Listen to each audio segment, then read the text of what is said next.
भारत में किराएदार क्या कानूनी रूप से किराए के मकान का मालिकाना हक मांग सकता है? ये सवाल कई मकान मालिक और किराएदारों के मन में जरूर आता होगा, खासकर जब लंबे समय तक किराए पर रहने की स्थिति हो। तो क्या वाकई ऐसा हो सकता है? आपने भी 12 साल वाले नियम के बारे में तो जरूर सुना होगा। ये एक ऐसा नियम है जिसका नाम सुनते ही कई मकान मालिकों की रातों की नींद उड़ जाती है। ये डर कि बरसों से रह रहा किराएदार आपकी मेहनत की कमाई से बनी प्रॉपर्टी पर कब्जा कर लेगा। लेकिन इस डर में सच्चाई कितनी है? क्या भारत का कानून वाकई ऐसा कुछ कहता है? आज हम इसी सबसे बड़े संपत्ति मिथक के पीछे की कानूनी सच्चाई को समझेंगे और यकीन मानिए सच वो बिल्कुल नहीं है जो आप सोच रहे हैं। वैसे नॉर्मली किराएदार आसानी से मालिकाना हक नहीं पा सकता, लेकिन कुछ विशेष परिस्थितियों में विपरीत कब्जे यानी एडवर्स पोजेशन के सिद्धांत के तहत ये संभव हो भी सकता है। तो विपरीत कब्जे यानी एडवर्स पोजेशन क्या है, पहले ये समझिए। विपरीत कब्जा भारतीय कानून में लिमिटेशन एक्ट 1963 की धारा 64 और 65 के तहत परिभाषित है। अगर कोई व्यक्ति किसी संपत्ति पर मालिक के बिना अनुमति के 12 साल तक लगातार खुलेआम और शत्रुपूर्ण तरीके से कब्जा रखे तो वह मालिकाना हक का दावा कर सकता है। निजी संपत्ति के लिए यह अवधि 12 साल की रखी गई है, जबकि सरकारी संपत्ति पे अगर ऐसा होता है तो यह अवधि 30 साल की रखी गई है। किराएदार के मामले में रेंटल एग्रीमेंट समाप्त होने या किराया ना देने पर यह लागू हो सकता है, लेकिन किराया देते रहने की जो स्थिति है इसमें यह असंभव है, क्योंकि इससे मालिक के अधिकार को स्वीकार किया जाता है। फिर भी आप सोच रहे होंगे कि यह कैसा कानून है कि किसी की मेहनत की कमाई पर कोई भी हक जमा ले।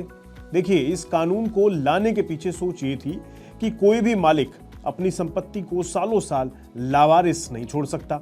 अगर आप अपनी संपत्ति को लेकर लापरवाह हैं और कोई दूसरा उसकी देखभाल कर रहा है तो एक समय के बाद कानून असली मालिक के अधिकार को कमजोर कर देता है।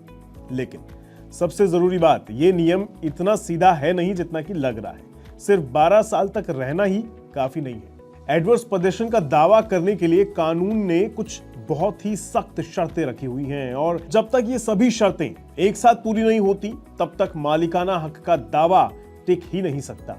किसी भी संपत्ति पर एडवर्स पोजेशन का दावा साबित करने के लिए दावा करने वाले को अदालत में 5 शर्तें साबित करनी होती हैं। एक भी शर्त अगर कच्ची रह गई तो केस वहीं खत्म हो जाता है। तो कौन सी हैं वो शर्तें? चलिए बताता हूं आपको।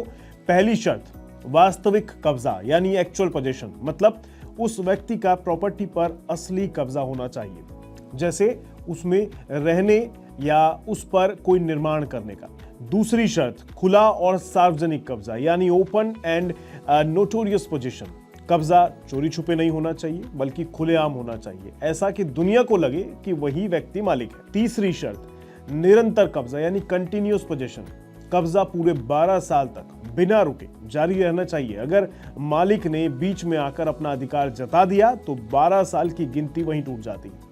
चौथा और सबसे इंपॉर्टेंट जो शर्त है वो है शत्रुतापूर्ण कब्जा यानी हॉस्टाइल पोजीशन। यहीं पर 99% लोग गलती कर देते हैं। शत्रुतापूर्ण यानी हॉस्टाइल का मतलब लड़ाई झगड़ा नहीं है। इसका कानूनी मतलब है कि कब्जा असली मालिक की इजाजत के खिलाफ होना चाहिए, उसकी इजाजत से नहीं होना चाहिए। कब्जा करने वालों की नीयत ऐसी होनी चाहिए जो सीधे तौर पर असली मालिक के हक को चुनौती दे। और 5वीं शर्त इसी से जुड़ी हुई है, कब्जा मालिक की जानकारी में हो और उसके अधिकारों के विरुद्ध होना चाहिए।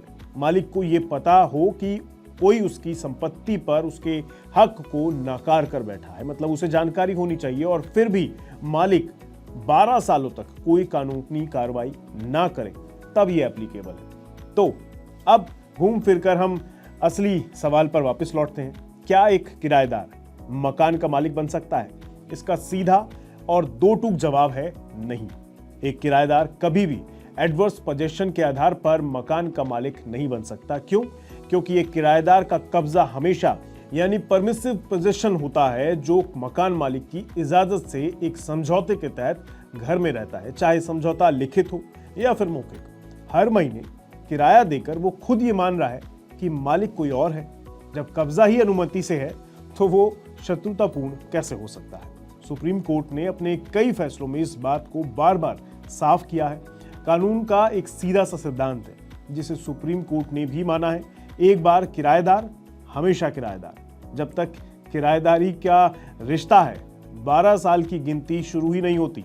कानून की दुनिया में सुप्रीम कोर्ट का फैसला पत्थर की लकीर है और इस मामले में सुप्रीम कोर्ट ने मकान मालिकों के पक्ष में पूरी स्पष्टता दी है। हाल के फैसलों में कोर्ट ने साफ कहा है कि एक किराएदार अपनी किराएदारी की स्थिति का फायदा उठाकर एडवर्स पोजीशन का दावा नहीं कर सकता, क्योंकि उसका घर में आना ही मालिक की अनुमति से हुआ है।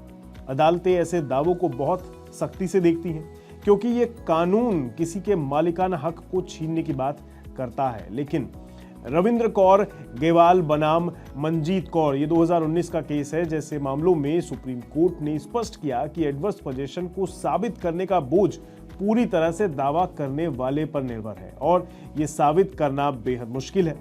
तो अगली बार जब कोई आपको 12 साल के नियम से डराए तो उसे बताइएगा कि ये नियम किराएदारों पर लागू ही नहीं होता। सिर्फ लंबे समय तक कब्जा मालिकाना हक नहीं देता।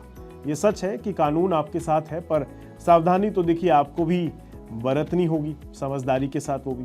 तो एक मकान मालिक के तौर पर आप कुछ आसान से कदम उठाकर भविष्य के किसी भी विवाद से खुद को सुरक्षित रख सकते हैं। जैसे हमेशा एक लिखित एग्रीमेंट बनवाएं, मौखिक समझौते से हमेशा बचें। लिखित एग्रीमेंट आपके रिश्ते को कानूनी तौर पर एक पक्का मजबूत पकड़ दे देता है। एग्रीमेंट को रजिस्टर जरूर करवाएं। 11 महीने से ज्यादा के समझौते को रजिस्टर करवाना अनिवार्य भी होता है। 2021 के मॉडल टेनेसी एक्ट के तहत अब कई राज्यों में रेंट अथॉरिटी के पास एग्रीमेंट को डिजिटल रूप से रजिस्टर कराना आसान और जरूरी हो गया है। किराया बैंक में लें, ये भी याद रखें, कैश लेने देने से बचें। बैंक स्टेटमेंट इस बात का पक्का सबूत है कि किराया दिया जा रहा था।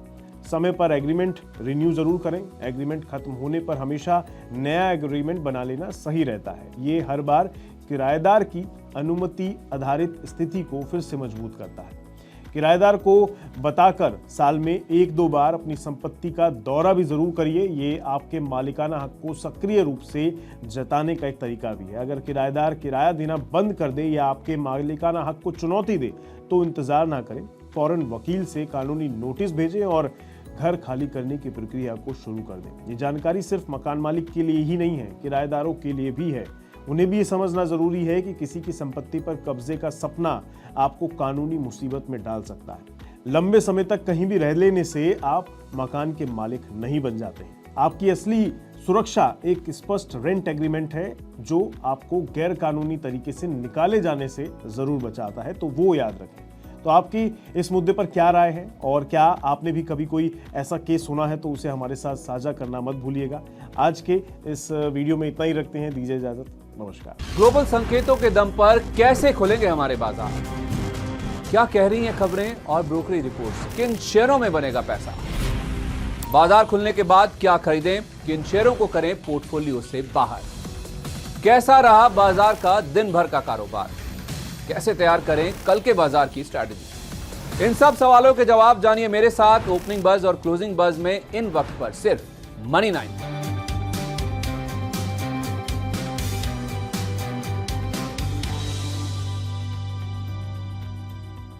मनी 9 लाया है membership programme money 9 prime.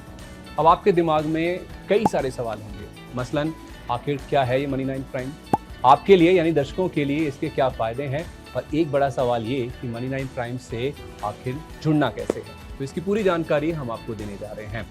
Money 9 prime में 3 प्लान होंगे, इकोनॉमी, स्टैंडर्ड और वीआईपी। तो फटाफट ज्वाइन कीजिए YouTube पर मनी 9 प्राइम। ज्वाइन करने के लिए मनी 9 के YouTube पेज पर जाइए, होम पेज पर मिलेगा ज्वाइन बटन, इसे क्लिक करें, अपनी पसंद का प्लान चुनें और बस हो गया, अब आप रहेंगे सबसे आगे।